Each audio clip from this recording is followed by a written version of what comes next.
Welcome to Between Two Pawns. Today with us is Grandmaster Dénes Boros. Dénes, welcome. So tell us a little bit about yourself. Where are you from? I'm from Hungary. Where from Hungary?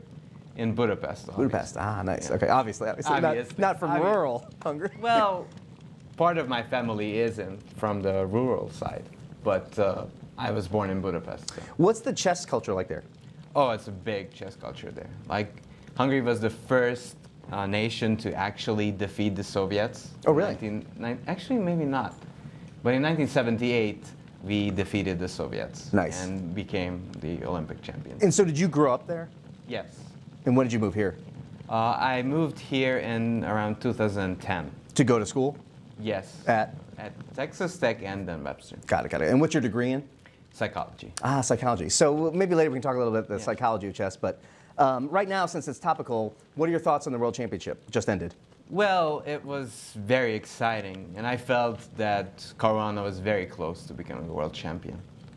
But what I found also very interesting that Carlsen used the same roadmap in this rapid championship than in the previous tiebreak. What do you mean by roadmap?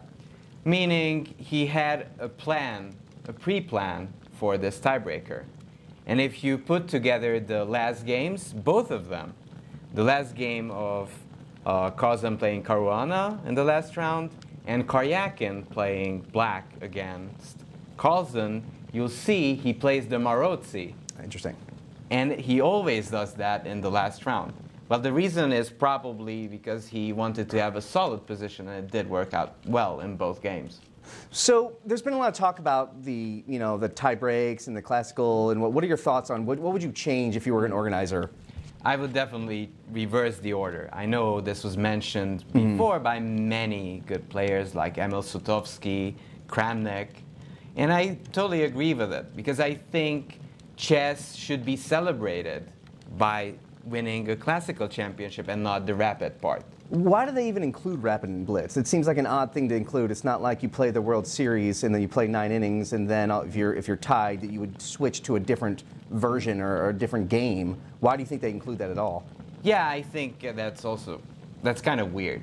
But so, yeah, even in tennis, they decide early on who will have the advantage and they don't make a big deal of it. They just have a coin flip. Everybody's fine with that. And so I think even for chess, it would be fine to have rapid as decider who gets the draw odds and just have it decided in the classical. Right, right. Interesting. Yeah. So what do you anticipate for the next championship? Do you feel like there will actually be any changes, or do you feel like it'll be the same? It really depends on the organizers and how the chess community feels about it. Right. I don't know. It will also depend where the championship will be held. Will it be St. Louis or Norway? I don't know. Time will tell. Time will tell, yes. So, okay, let's talk a little bit about yourself then. What's your favorite chess memory of your chess playing? Actually, one of my favorite chess memory is connected to Caruana. And he was living in Spain and then he moved to Budapest. Okay. So I played him many times. When we were little, I did beat him first time. Nice. I was 14, he was 11. But later on, we played again, and the result wasn't as fun for me. But what was exciting is that I was browsing through the candidates' games, and it was last round. And the previous candidates when Karyakin qualified. And actually, what I found is that Fabi is playing the opening that I played him in the last game we played. That's awesome. I played the Richter Rouser, and guess how Karyakin responded? The same way as Fabi responded to my play. That's funny. That's great. I was like shocked. What's going on? Right. What is this? That is awesome. So when did you become a Grandmaster? What year?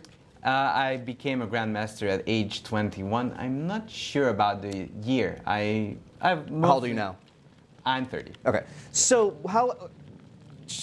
describe like the road to becoming like a master. Yes. How was that for you? So I'll be honest. It's a tough, frustrating road in the beginning. And my thoughts at that moment was, why can't I have such a fun game that I see on other boards? Why are all of my games so boring? Right. But okay, with time, I learned more, and gradually I overcame this obstacle. But it does take a lot of time to get used to it. But it does take time. Okay, yeah. So, who's the highest rated player you've beaten? Lazaro Bruzon. Besides Favi when you were 11. Lazaro Bruzon. Got it. He was 2670, but he was 2700 in his heights. So. Okay, cool. So, what would you be doing if you weren't playing chess? That's a good question. Probably radio. Like broadcaster? Broadcaster, shock jock. Because my dad is actually a comedian. Oh, really? Slash musician. Do you have any jokes prepared that you could tell us? Oh, I don't have jokes prepared. I only just joke when I feel like Right. I never, Improv. I do improv more than. So what did you want to be when you were a kid? Did you always want I to be a chess player?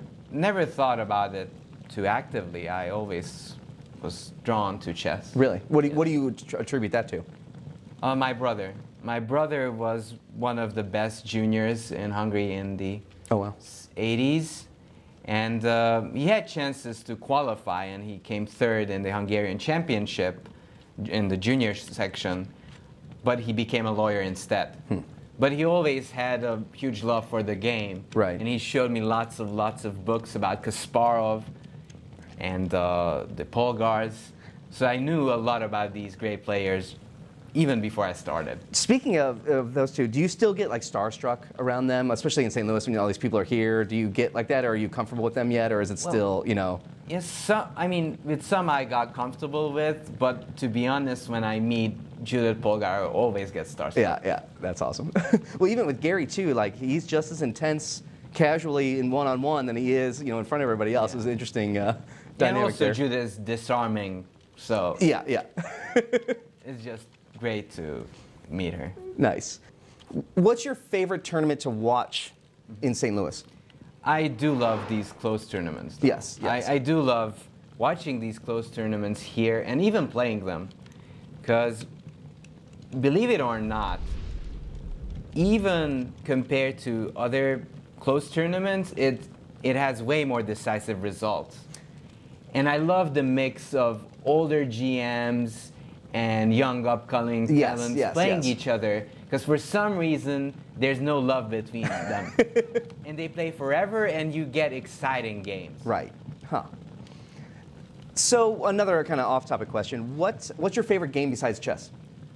I really like board games. I don't know if it's called Risk here in America, Risk, yeah. but yeah, I loved Risk. It's an amazing board game. Right. And I used to play that with my family, and yeah. You know, the consequences of these board games. An interesting theme that keeps coming up in all these interviews and just talking to a lot of grandmasters is how much family was important to their chess playing. You know, it was the mom, the dad, the brothers, you know, whatnot. It is an interesting theme that comes up. I don't know a lot of people that just kind of came to chess on their own. Yeah. Would you agree with that, or do you think that's... No, I think that's a good observation. I feel that most of the people get close to chess because of family. And actually, they're telling like tales that my great-great-grandfather was a good chess player, but I would never find any documents about it. Right.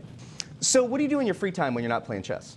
Well, I watch a lot of movies and series. What's the last movie that you watched? The last movie I watched? I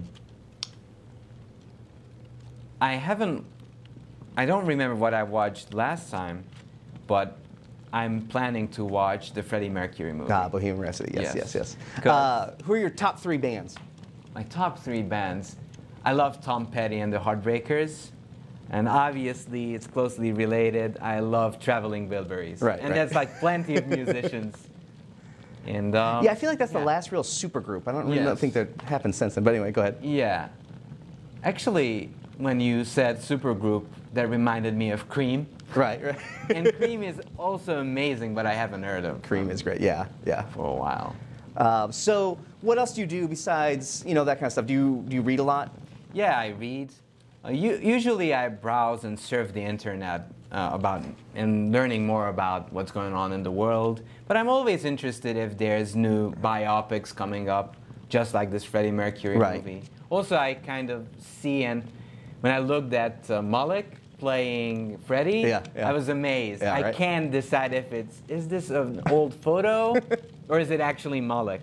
That's funny. You know, who was supposed to play him was the guy that Borat. Oh yeah, Sacha Baron Cohen. Yeah, that would have been interesting. Borat.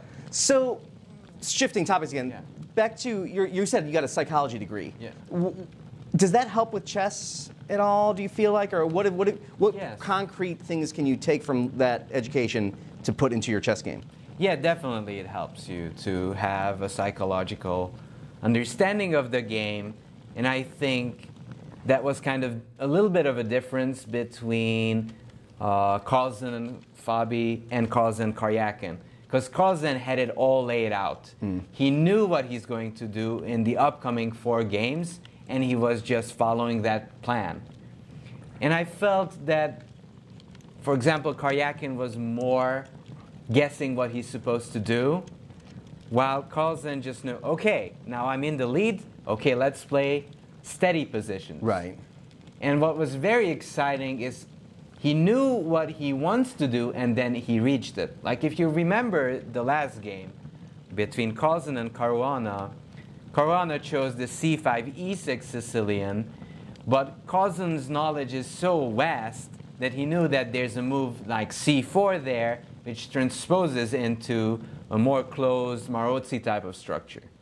And why I'm repeating this is that he kind of molds his chess knowledge with psychological planning, like these cognitive maps he uses to get ready and just to actually use this as a weapon for a match. And I think that's very exciting.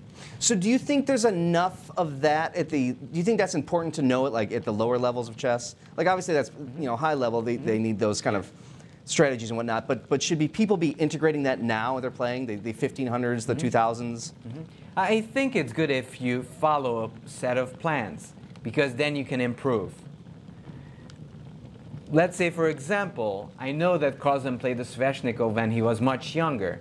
Now he returned to that, and that gave him extra experience, because he's been playing that since little childhood. Right. And it's the same for everybody else. If you keep practicing one thing, after a while, you'll be a master at that. Right, right. So what advice do you have for people that you don't see them doing a lot? Like what's like the most common mistake you see with chess players? Not being open to the world. Yes, and definitely. I think that's a big mistake, because you do learn a lot about human experience. Even when I read and listened a lot to Freddie Mercury, I learned about the world and how to live life and how not to live life. So it's very exciting to learn about other people's experiences, but you have to be open for that. So what are your ideas of a tournament that you don't see a lot? Like what's the sort of a format you'd like to see? My idea is to have a standing only tournament where you cannot sit. Thoughts? Ah, standing tournament. You cannot. I like the tournament where you do the underwater game. Yes. Like you go scuba diving, make the move, and rush up just to hit the clock. So preferably it's like a 30 seconds game where you get 10 seconds extra if you hit the clock. All right, well, thank you for joining us today. If you guys have any questions for him, he's going to be here for a while. Let us know. Please comment in the comment section. If not, thanks for joining us.